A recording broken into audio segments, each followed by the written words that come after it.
Hey there. I installed a new strip of lights because it's always so dark in my house, and now I'm washed out because it's too light.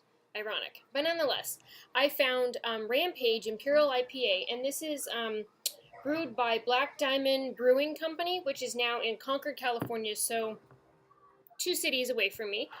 Used to be in Walnut Creek, which is the city I live in. Yikes. So I'm excited to give this a try. I've tried to go to their tap room a couple times, but it's only open, I don't know, whenever I'm not there, it seems like.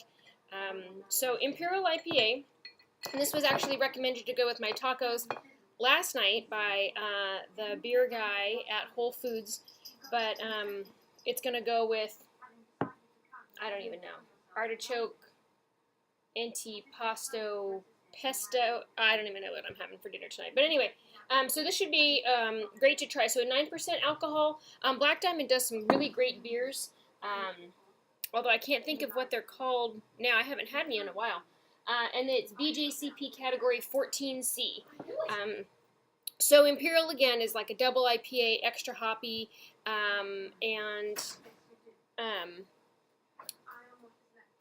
even more so than an American IPA would normally be. So let's give this a shot. Aroma-wise, lots of grapefruit hops here.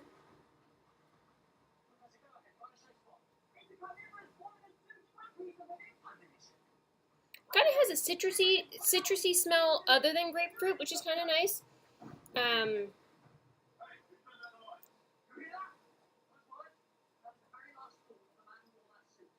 Yeah, maybe some pine in there. It smells like it's got some other stuff going on, but it's kind of hopped over, so we'll see how it shows up in taste.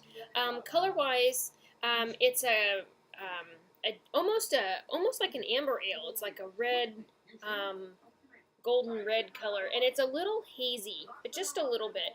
Looks like it's mildly carbonated. It did pour with a nice head and has retained its kind of rocky, pale off-white. Gosh, this light is intense. Okay, anyway, flavor.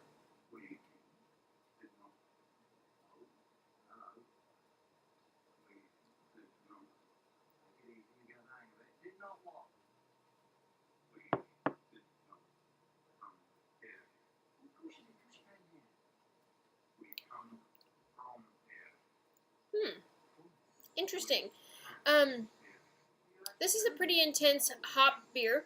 I wish I had information on the IBUs for this particular brew, but it's not shared on here.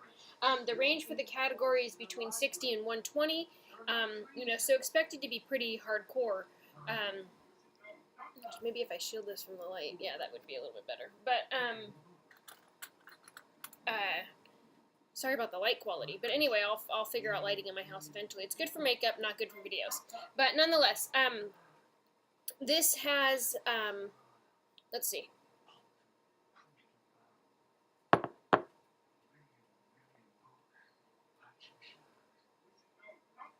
Initially, right when you take a drink, it promises to have this nice, intense, deep, almost biscuity kind of malt going on, but it immediately gets slammed by intense hoppiness.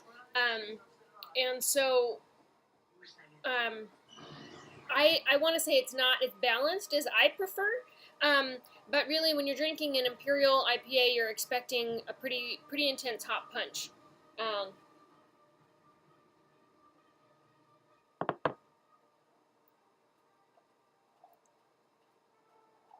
The bitterness doesn't linger, and I thought originally that it had a pretty long bitter aftertaste, but it really doesn't. It actually kind of cleans up quick, and that's nice, actually. I kind of like that about it. Sorry about my hand. I'm just trying to make the video quality a little bit better.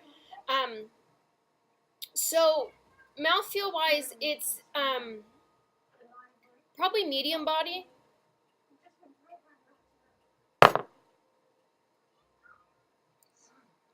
A little on the fuller side of medium, but in a nice way. It kind of finishes with a crisp finish. Mouthfeel-wise, or carbonation-wise, it has a nice crisp carbonation to it. That's probably considered well carbonated, but not over carbonated. I have a lot of beers that like you take a drink and you almost want to breathe or burp immediately afterward. And this is actually pretty well balanced in that respect. It is super hoppy, but it has a clean enough finish that you can go back and have another drink. You're not like totally overwhelmed by hoppiness. It's I think it's interesting that the impression for this particular style says it should be a heavy sipping beer. Should not be a heavy sipping beer. But I really feel like, I don't know if it's this style in particular, but this particular beer is more of a sipping beer. Like, I wouldn't sit and really drink the whole thing immediately. Like, I'm probably going to cook dinner and have a couple sips intermittently. I might drink it at a heavier clip once I have some dinner to kind of break up the flavor. And I'm actually kind of looking forward to how like an artichoke pesto might pair with it. It could be a little overwhelming, but it's going to have some citrus in it itself, and so it might be a nice combination. Let's see. Some examples. Oh, yeah. So Pliny the Elder, of course, is in this category. Rogue, I Squared PA, Dogfish Head 90-minute IPA. So there's some big heavy hitters in this category. And I think it's interesting that they say that it shouldn't be a heavy sipping beer. But it should also not have residual sweetness or a heavy character grain profile. So apparently that's appropriate for this particular style. It's just really intense, and that's what the drinkers of this particular style love so much. And it certainly does push the envelope for hops in ways that are interesting and fun to explore in moderation. Anyway, so pretty great beer. I think that they've done a really great job, on point for this particular category. And if you get the opportunity to drink it, I definitely recommend that you give it a try. I'll see if I can get myself over to the tap room and figure out some other things that they've got, but Black Diamond makes some really great brews, and I feel like they need to make a comeback. I don't see them locally enough as much as they're 2 cities away. So if you've had a chance to give this a try, please share with me. I would love to hear your opinion of it.